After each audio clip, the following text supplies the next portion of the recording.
19/6 থেকে আমার হচ্ছে সদর হাসপাতাল থেকে আমার মেয়ে হারিয়ে গেছে, হচ্ছে হারিয়ে গিয়েছে। হ্যাঁ, হচ্ছে আমরা আবেদন জানাচ্ছি, পুলিশের কোনো ব্যবস্থা নিচ্ছে না।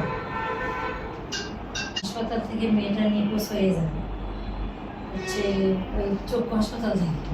হ্যাঁ, 19/6 থেকে এটা হারিয়ে যাবে। হচ্ছে মেয়েটা খুঁজেও পাওয়া যায় না, অনেক কিছু খোঁজাখুঁজি করে পাওয়া যাচ্ছে না।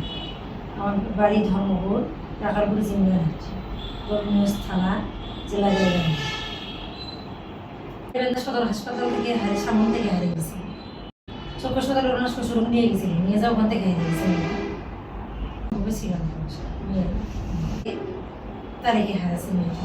এখন কি পুলিশের কাছে আবেদন জানিয়েছি, আবেদনের কোনো ফলাফল পাচ্ছি না। করছি যেহেতু তাড়াতাড়ি আমার দ্রুত করে মেয়েটা আমার বাইক কাটে, এটা আবেদন চাচ্ছি, আর কিছু না।